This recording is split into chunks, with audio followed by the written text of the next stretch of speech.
எல்லா கோர்ட்லயும் தான் போலீஸ் பாதுகாப்பு. மக்களை பாதுகாக்கிற காவல்துறையே பயந்தா எல்லா எப்படி? கோர்ட்லயும் போலீஸ் பாதுகாப்பு. வெளியில இருந்து உள்ள போய் அட்டாக் ஆமா. பண்ணுவாங்க. உள்ள இருந்தே வெளில விரட்டியிருக்காங்க. அப்ப முன்னாடியே ப்ரீ பிளானா உள்ள வந்திருக்கானுவோ. ப்ரீ பிளான்டா வந்திருக்கலாம். முத நேரத்துக்கே அதுக்கான கத்தியெல்லாம் உள்ள கொண்டாந்து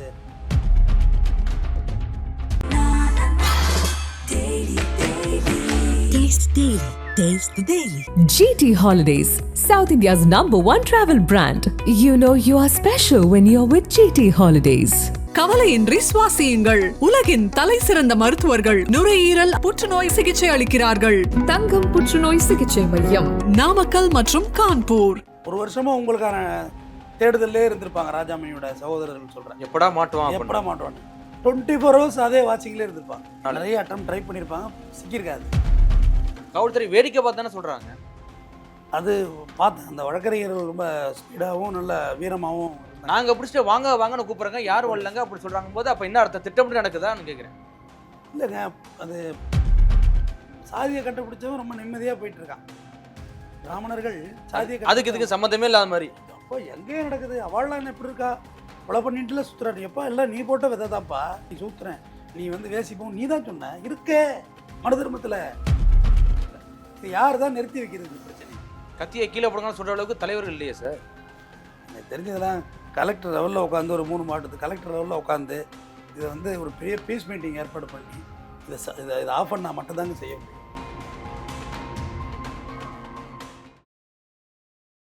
கிங் டிவி நேயர்களுக்கு வணக்கம். இன்றைய நேர்காணலில் நம்மோடு இணைந்திருக்கும் சிறப்பு விருந்தினர் குற்றவியல் வழக்கறிஞர் டாக்டர் RS தமிழ்வந்தன் அவர்கள். சார் வணக்கம். வணக்கம். இப்போ நம்ம பேசியிருக்க சமயத்தில் அரை மணி நேரத்துக்கு முன்னாடி திருநெல்வேலி ஒருங்கிணைந்த நீதிமன்ற வளாகத்தில் ஒரு 7 பேர் கொண்ட கும்பல் வந்து மாயாண்டிங்கிற ஒரு கொலை குற்றவாளியை வந்து வெட்டி சாச்சிருக்காங்க. என்ன நடக்குது? கடந்த மாதம் பார்த்தீங்கன்னா இதே ஓசூர் நீதிமன்ற வளாகத்தில் இதே மாதிரி ஒரு கொலை நடந்துச்சு. இந்த கொலைக்கான பின்னணி என்ன சார்? இல்லை, இப்போ இருந்தவர் மாயாண்டி 38 வயசு, பக்கத்தில் உள்ள கீழநத்தம்ங்கிற ஒரு ஊரை சார்ந்தவர்.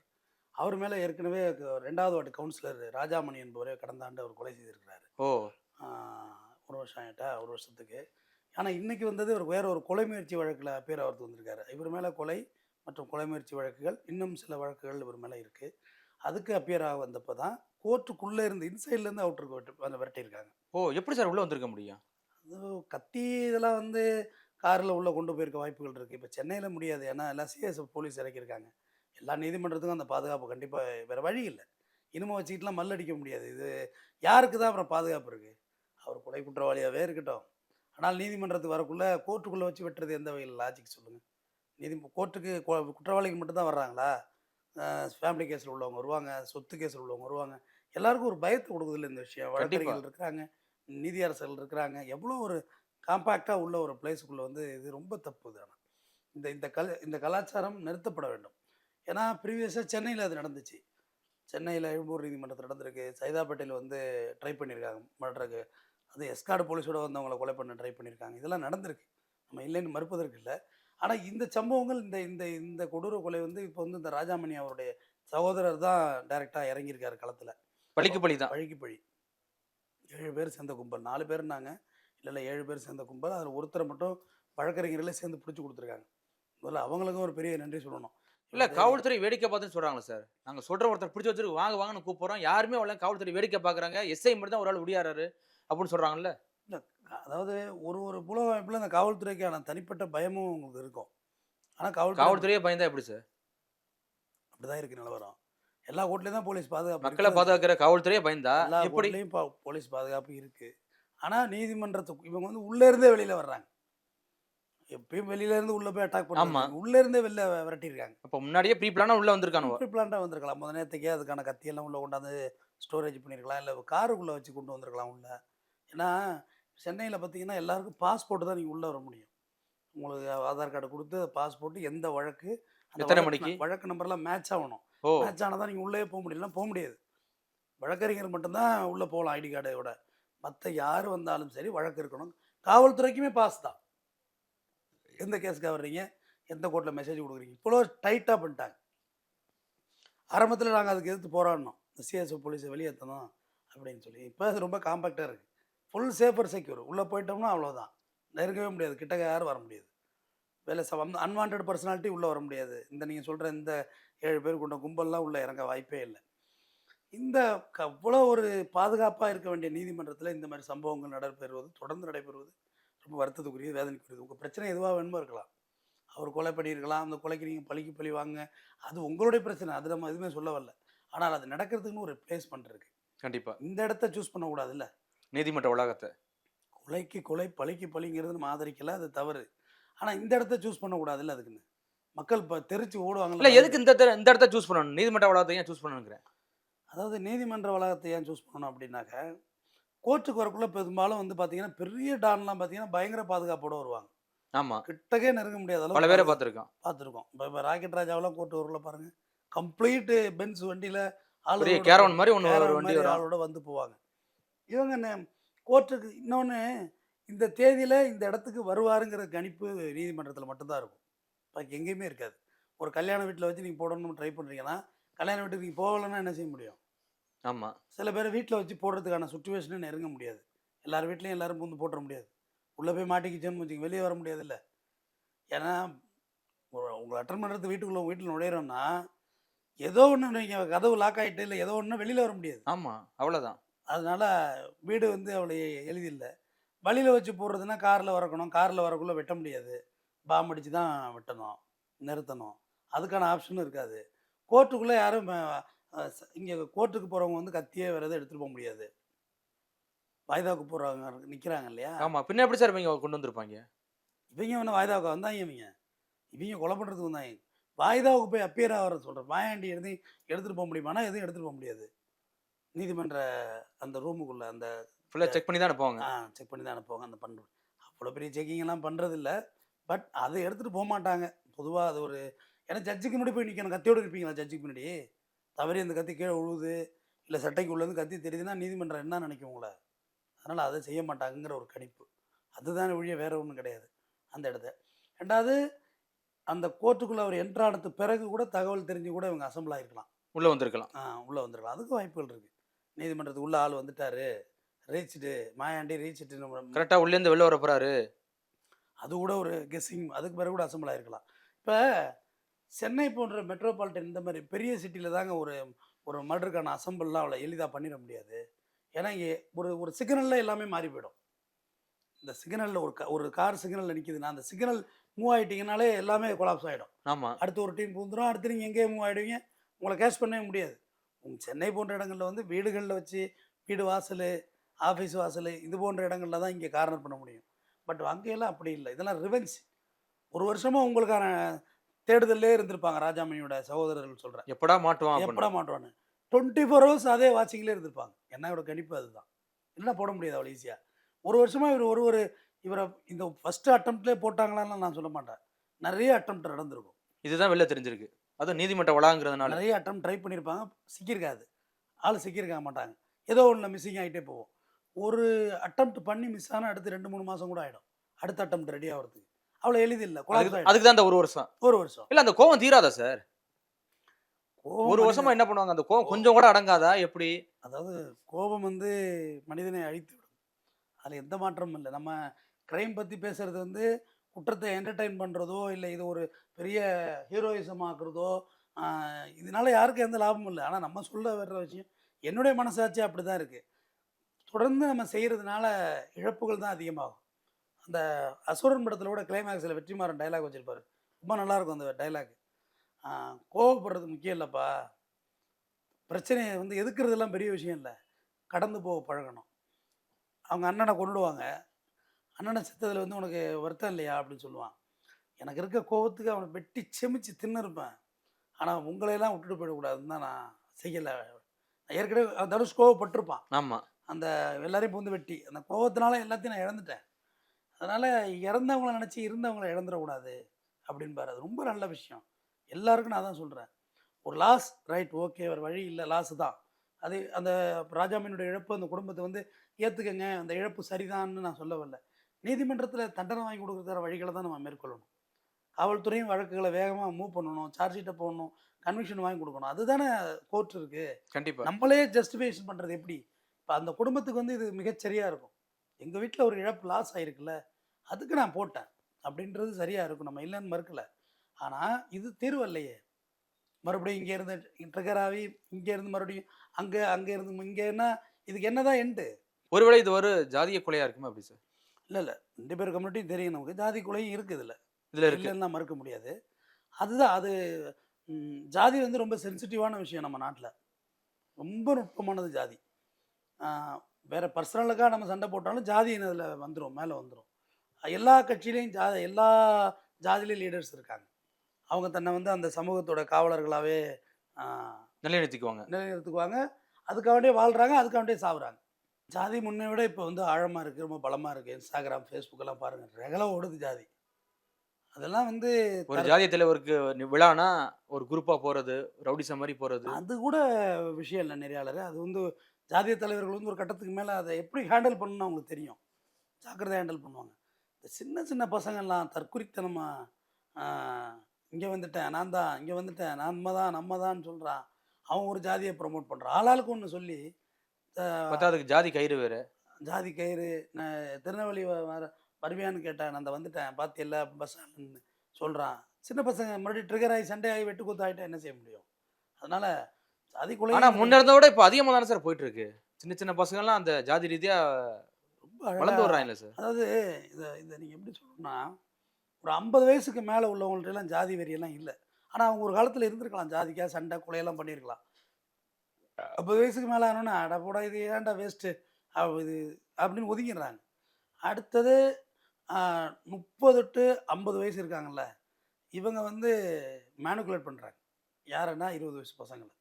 ஜாதி, நம்ம தான் கெத்து, நம்ம தான் மாசு அப்படின்னு அவங்கள மேனுக்குலேட் பண்ணுறாங்க. மேனுக்குலேட் பண்ண அவங்களுக்குள்ளே ஒரு உணர்வு வர ஆரம்பிச்சிருது. நம்ம தான் மாசு, ஜாதிக்காக கொலை பண்ணணும் அப்படின்ற ஒரு மாஸ் அப்படின்னு உருவாகுது. இதான ரொம்ப தப்பு. இப்போ ஜாதிக்காக இப்போ இறந்த பசங்களெல்லாம் எடுங்க, எல்லாம் 30 வயசுக்குள்ளே. இப்போ இவரே 38 வயசு தானே மாயாண்டி. ஆமா, மாயாண்டிக்கு. அந்த இறந்து போன இவருக்கும் வயசு கம்மி தானே, கவுன்சிலருக்கும். எல்லாமே பாருங்கள், ஒரு வாழ்க்கை ஆரம்பிக்கிற வயசுலேயே வாழ்க்கை முடியுது.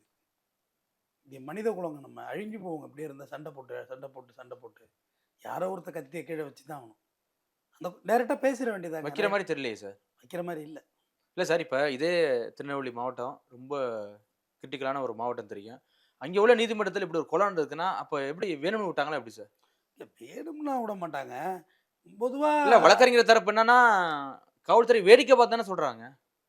அது பார்த்தேன், அந்த வழக்கறிஞர்கள் ரொம்ப ஸ்பீடாகவும் நல்ல வீரமாகவும் இருந்தாங்க. நாங்க பிடிச்சிட்டு வாங்க வாங்கன்னு கூப்பிடுறாங்க, யாரும் வரலங்க அப்படி சொல்றாங்க போது அப்போ என்ன அர்த்தம், திட்டமிட்டு நடக்குதான்னு கேட்குறேன்.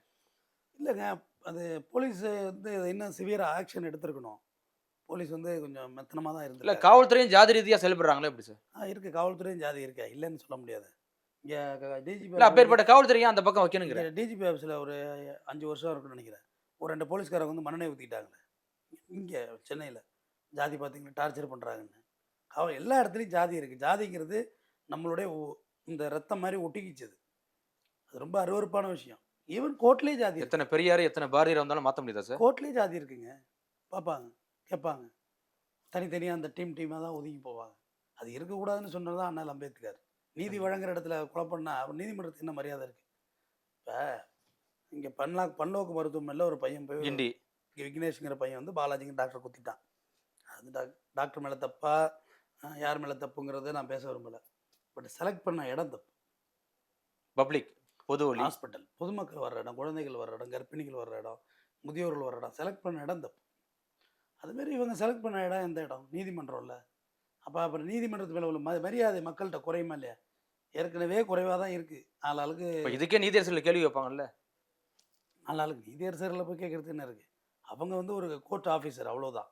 அவங்க வந்து கொலைக்கு சாட்சி சொல்கிறதோ. இல்லை, சாட்சி இல்லை சார். இப்போ நீதிமன்ற வளாகத்திலே இப்படி ஒரு சம்பவம் நடக்குதுன்னா கண்டனம் தெரிவிக்க மாட்டாங்கன்னு கேட்குறேன். கண்டிப்பாக சிஜே தெரிவிக்கணும், நிச்சயமாக தெரிவிக்கணும்.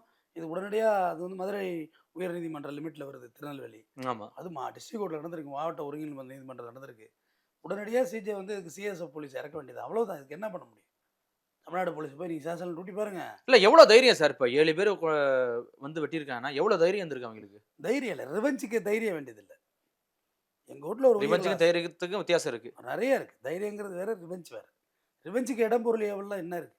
எங்கள் வீட்டில் ஒரு உயிர் லாஸ் ஆகிருக்கேன், உன்னை எப்படி விடுறதுனா அப்படின்ற வெறி தானே. அது வீட்டில் உள்ளவங்க பெற்றோர்கள் அவங்கெல்லாம் வந்து கன்வின்ஸ் பண்ண மாட்டாங்க போல இருக்கு. நம்ம அண்ணனை கொண்டுட்டானேன்னு தெத்தான் அழுவாங்கல்ல தாய்கள். யார் வீட்லேயும் அழாமல் இருப்பாங்க. கண்டிப்பாக அழுவாங்க. அழகுள்ள அந்த வெறி தானாக ஏற ஆரம்பிச்சிடும். ரிவெஞ்சு தான். அப்புறம் அதுக்கு ஒரு டீம் அசம்பிள் பண்ணி என்ன சொல்லப்போனால் அவங்க எல்லாமே உறவுக்காரவங்க ஃப்ரெண்ட்ஸாக தான் இருப்பாங்க. டீம் வேறு எங்கே இருந்து அசம்பிள் பண்ணுறது, அசம்பிள் பண்ணி இன்னும் அரங்கேற்றிட்டாங்க மாட்ரு. பட் அது இன்னைக்கு இல்லைன்னா இன்னொரு நாள் நடந்திருக்கும், அவ்வளவுதான். திரும்ப இதுக்கு ஒரு ரிவெஞ்ச் நடக்கும். இதுக்கு ஒரு ஒரு 6 மாசமா, ஒரு வருஷமா. அவ்வளோதான் அவ்வளோதான் யதார்த்தம் அதுதானே. இங்கே இவங்க திருப்பி இவங்க டீம் அசம்பிள் ஆவாங்க.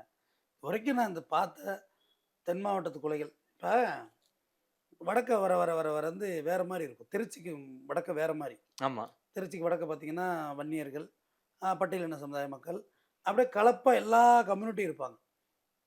அகமுடையார்கள், உடையார்கள். அப்படியே சென்னை வந்தால் சென்னையில் ஜாதியே இல்லைன்னு தான் சொல்லணும். எல்லா ஜாதியும் எல்லா ஜாதியும் இருக்குது. என்ன சொல்லப்போனால் வேற்று மாநிலத்தோடு இங்கே இருக்காங்க, ஜாதியை மீறி. இங்கே சென்னை வந்து இங்கே எல்லாருக்கும் எல்லா பலமும் சமம்.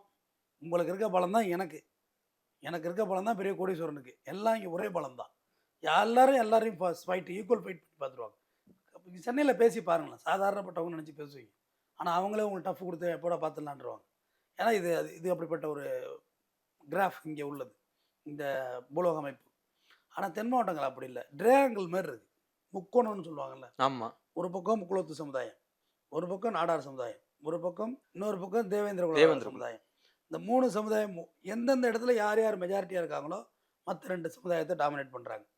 தேவர் சமுதாயம் அதிகம் உள்ள மெஜாரிட்டியாக இருக்கிற இடத்துல நாடார்கள் மற்றும் தேவேந்திர குல சமுதாயத்தினர் வந்து அங்கே அவங்க அட்ஜஸ்ட் பண்ணி போகணும், வேறு வழி இல்லை. அடுத்து தேவேந்திர குல சமுதாயத்து மெஜாரிட்டியாக இருக்கிற இடத்துல நாடார் சமுதாயம் அட்ஜஸ்ட் பண்ணி போகணும், தேவர் சமுதாயம் அட்ஜஸ்ட் பண்ணி போகணும், முக்குளத்தூர் சமுதாயம் அட்ஜஸ்ட் பண்ணி போகணும். நாடார் சமுதாயம் மெஜாரிட்டி இருக்கிறது இந்த 2 சமுதாயம், இந்த முக்கோணம். வேறு கம்யூனிட்டி எங்கள் சவுண்டே கிடையாது, இந்த 3 பேர் தான் சவுண்டு. இதில் நீ பெரிய ஆளா, நான் பெரிய ஆளா, மாறி மாறி மாறி மாறி நடந்துக்கிட்டே தான் இருக்குது. இப்போ சமீபத்தில் தீபக் ராஜா பாண்டியன்னு ஒரு மர்டர் பார்த்தோம், ஹோட்டலில் வச்சு. அது ப்ரீவியஸ் மோட்டிவேஷன், ப்ரீவியஸ் மர்டர் தான் பண்ணியிருக்காங்க. இத்தனைக்கும் அந்த பையன் நல்லா படிச்சிருக்கான், பெரிய படிப்பாளியாக இருந்திருக்கான், புத்தகத்தோட தன்னோட பயணத்தை நடத்தியிருக்கான். கிளைமேக்ஸில் பார்த்தீங்கன்னா அவருடைய அந்த பாடியை அடக்கம் பண்ணுற இடத்துல புத்தகத்தை வச்சு அடக்கம் பண்ணுறாங்க. அந்த பையன் அந்த அடக்கம் பண்ண ஒருத்தர் பேசுகிறாரு, வீடியோ இருக்குது பாருங்க. இப்போ சாதினே போயிட்டான் பார்த்தியா, போய் படிக்கிற வேலையை பாருங்க அப்படின்னு ரொம்ப அசால்ட்டாக அந்த புதைக்கும் போது ஒரு பெரியவர் சொல்கிறாரு, இப்படி பண்ணாதீங்க நம்ம சமுதாய மக்கள். இந்த பையன் மேடையில் ஏறி தீபக் ராஜா பேசக்குள்ளே சொல்கிறான், குடிக்காதீங்க யாரும், நீங்கள் படிக்கணும்னு தான் நான் கத்தியை தூக்கிட்டு தெரிகிறேன், குடிக்காதீங்க இளைஞர்கள்னு சொல்கிறான். ஸோ அந்த பையன் நல்ல மாதிரி அந்த சமுதாயத்தில் ரன் பண்ணியிருக்கலாங்கிறது தான் என்னோட கருத்து. இப்போ அண்ணல் அம்பேத்கர் வந்து இந்த உலகத்துக்கே அவர் தான் புரட்சியாளர், உலகத்துக்கு மனித குலத்துக்கு மானிடவியலுக்கே அவர் தான் ஒருத்தர்.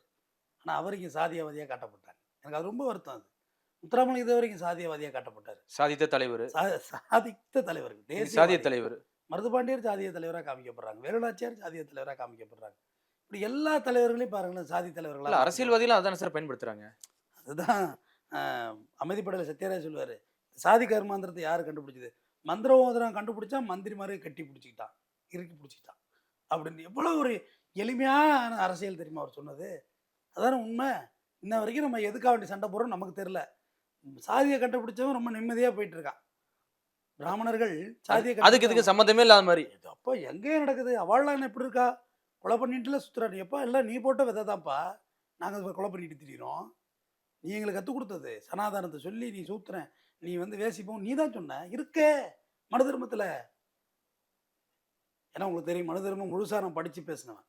அதில் இருக்க திருமண மந்திரத்தை கேட்டோம்னா நம்ம கல்யாணமே பண்ணிக்க மாட்டோம். எல்லாரும் அந்த திருமண பெண்ணோட படுத்து கடைசியாக புரோகிதம் பண்ணுற நானும் படுத்து இந்த வேசி மகளை இந்த வேசி மகனுக்கு தான் கொடுக்குறேன்னு சொல்கிறான். இல்லைன்னு சொல்லுங்க. இல்லைங்கிறாங்களே. எப்படி இல்லைங்கிறாங்க? நான் மனு தர்மம் படிச்சிருக்கிறேன், நான் சனாதன, நான் எடுத்து நேர்காணல இதே வர்ணாசிரமத்தை நான் படிச்சிருக்கேன். இல்லைன்னு சொன்னால் என் மேலே கேஸ் போடுங்க, அவ்வளோதான் முடிச்சுட்டேன், என் மேலே வழக்கு போடுங்க. நானும் வர்றேன் புத்தகத்தோட, நானும் புக் எடுத்துகிட்டு வர்றேன். இவ்வளவு இருக்க. இப்போ இன்னைக்கு தென் மாவட்டத்தில் நடக்கிற சாதிய கொலைக்கு இது ஒரு காரணமா? ஆதி வேறு எங்கே இருக்குது? இன்னமும் நான் ஒரு விஷயம் சொல்கிறேன், தென் மாவட்டத்தில் கத்தியை வைக்கணும்னு நினைச்சாலும் வைக்க முடியலைங்கிற மாதிரி தான் நான் நினைக்கிறேன். வைக்க முடியாது பிரேக்குன்னு. அன்னைக்கு கூட சமீபத்தில் ராக்கெட் ராஜா அவர்களுடைய பேட்டி ஒன்று நீங்கள் கலாட்டாவே இது ஒன்று எடுத்திருந்தாங்க. அதில் அவர் சொன்னார், எங்கள் அண்ணன் இருந்தது கூட நான் இந்த ஊருக்கு வர முடியல, என்னால் எங்கள் அண்ணன் இருந்தது கூட நான் இந்த ஊருக்கு வரல, என் சொந்த ஊருக்கு தான் அப்படின்னு சொல்லி அந்த சின்ன பிள்ளையில் அவர் இருந்த ஃபோட்டோவெல்லாம் காமிச்சார். இப்போ நான் இதுலேருந்து ரிலீவ் ஆகணும்னு நினச்சாலும் முடியாதுங்கிற மாதிரி பேசினார். அது அவர் என்னென்ன பண்ணாரோ அது நமக்கு தேவையில்லை. ஆனால் எனக்கு அதில் பார்க்கக்குள்ள ஒரு சின்னதாக ஒரு கரிசனம் இருந்துச்சு. உண்மையிலே சராசரி மனுஷனா என்னால் வாழ முடியலன்னாரு. உண்மை அதுதான். இல்ல அதுவே பெரிய துயர வாழ்க்கை தானே ஏங்க சார். ரொம்ப கஷ்டங்க அது. எப்போ சராசரி எந்த ஆங்கில இருந்து வருவானோ, எந்த ஆங்கில இருந்து நம்மள வெட்டுவானோ. விடிய விடிய எல்லாம் தூங்கிட்டு முடிச்சிட்டு இருப்பாங்க. ஸ்நாக்ஸ் ஓடிட்டு இருக்கும், நான் தூங்கிட்டு இருக்கேன் ஆமா. அப்படின்னு சொல்றாரு. இது மாதிரி தான் ஒவ்வொருத்தருக்கும் இந்த பிரச்சனை இருக்கு. இப்போ தீபக் ராஜா பாண்டியன் கடைசியா இறந்தது அன்னைக்கு தான் திருநெல்வேலிக்குள்ள என்ட்ரி ஆகுறாப்புல. ஆமா. ஊரில் தன்னுடைய காதலியோட சாப்பிட போறாரு. அதுவும் திட்டமிட்டு நடந்தது அப்படின்னு சொல்றாங்க. அது ஒரு பக்கம் அது இருக்கு. வழக்கு விசாரணையில் இருக்கு. மர்டர் ஆகுறது. ராமர் பாண்டியன் வாய்தாக்கு போறாப்புல கரூருக்கு. இங்கே சேஃப்டி இல்லைன்னு சொல்லி கரூருக்கு மாத்துறாங்க ராமர் பாண்டியன். ராமர் பாண்டியன் அங்கே மர்டர் ஆகுது. பாருங்க இந்த விஷயம்னா கராத்தே செல்வின் எப்படி மர்டர் ஆனாரு, பசுபதி பாண்டியன் எப்படி மர்டர் ஆனாரு, வெங்கடேச பண்ணார் என்கவுண்டரு. இதெல்லாம் எங்கே போய் நிற்கிது பாருங்க. யார் இதில் ஒருத்தர் ரிவர்ஸ் ஆகுறது சொல்லுங்க. இப்போ ரீசெண்டாக குமளி ராஜ்குமார், கண்ணபிராணிலாம் கைது பண்ணாங்க இப்போ ஆமா. சமீபத்தில். இது யார் தான் நிறுத்தி வைக்கிறது இந்த பிரச்சனையை? கத்தியை கீழே போடுங்கன்னு சொல்ற அளவுக்கு தலைவர்கள் இல்லையே சார்.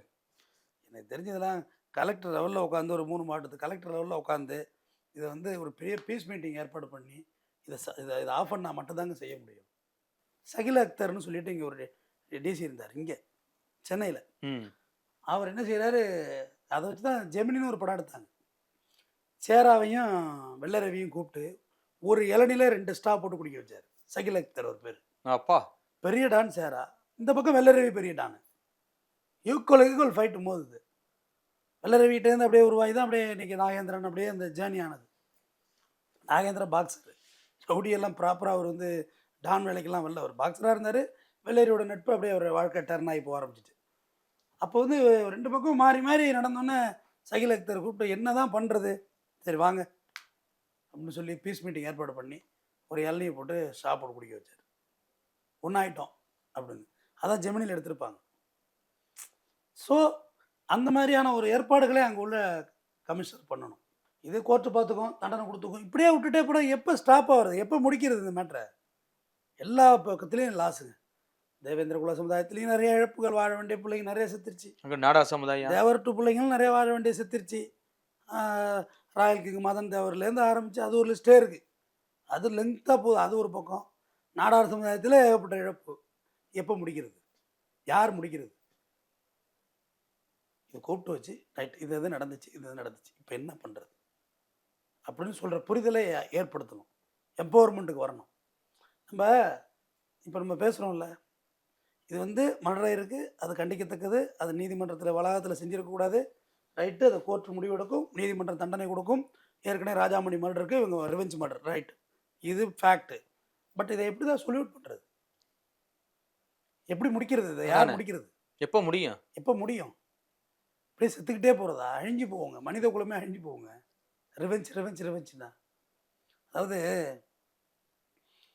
கோபப்படுபவர்களே இங்கே வாழ்க்கையில் தோற்று போகிறார்கள். எவனொருவன் தன் ஆத்திரத்தை கட்டுப்படுத்துகிறானோ அவன் வாழ்க்கையில் தலைவன் ஆகிடுவான். எல்லாருக்கும் எல்லார் மேலேயும் ஆத்திரம் இருக்குது. நெறியாளர் ஆத்திரம் இல்லை, எல்லாருக்கும் இருக்குது. எனக்கு 1000 கோபம் இருக்கும். ஆனால் நம்ம சகித்து போகணும். சகிப்புத்தன்மை ரொம்ப முக்கியமானது. திட்டுவாங்க, கமெண்ட் பாக்ஸில் திட்டுறாங்க, அதுக்காக போய் சண்டை போட முடியுமா? ஐடி தேடி இங்கே மயிலாடுதுறையில் இன்ஸ்டாகிராமில் கமெண்ட் போட்டதில் மர்டர் ஆச்சுங்க. ஆமாம். அந்த பையன் பேர் அஜித்னு நினைக்கிறேன். நடந்து ஒரு 8 மாதம் இருக்கும். மயிலாடுதுறை பைபாஸில் மர்டர் ஆச்சு. வெறும் இன்ஸ்டாகிராம் ஃபைட்டு தான். வாடா பார்ப்போம், வாடா நீ வாடா நீ மாயிரம் பஸ் ஸ்டாண்டு வாடா பார்ப்போம்னு சொல்லி அது அத்தராத்திரியில் போய் நின்று மர்டர் ஆகி போச்சு. திடீர்னு அங்கே இருட்டுக்குள்ளேருந்து அசம்பிள் ஆகி போட்டாங்க. இன்ஸ்டாகிராமில் நடந்தது. சகிப்புத்தன்மை ரொம்ப முக்கியம். கண்டிப்பாக. என்ன திட்டிட்டு போட்டது என்ன இருக்குது? நம்ம விட்டு கொடுத்து போகணும்னு சொல்கிறேன். வள்ளுவனோட முடிக்கிறேன். அகழ்வாரை தாங்கும் நிலம் போல தம்மை இகழ்வார் பொறுத்தல் தலை. எவ்வளவு டார்ச்சர் பண்ணாலும், குத்துனாலும், வெட்டினாலும் இந்த நிலம் தாங்குது. அகழ்வாரை தாங்கும் நிலம் போல தம்மை இகழ்வார் பொறுத்தல் தலை. நம்மளை அசிங்கப்படுத்துகிறான். இகழ்தல் என்றால் அசிங்கப்படுத்துறது. தன்னை எவ்வளோ அசிங்கப்படுத்தினாலும் இகழ்ந்தாலும் பொறுத்தால் தலைவன், அவன்தான் தலைவன். நன்றி. மீண்டும் மற்றவர்களோடு சந்திப்போம். மிக்க நன்றி சார். நன்றி. Taste the Daily. GT Holidays, South India's #1 travel brand. You know you are special when you're with GT Holidays. கவலையின்றி சுவாசியுங்கள். உலகின் தலை சிறந்த மருத்துவர்கள் நுரையீரல் புற்றுநோய் சிகிச்சை அளிக்கிறார்கள். தங்கம் புற்றுநோய் சிகிச்சை மையம், நாமக்கல் மற்றும் கான்பூர்.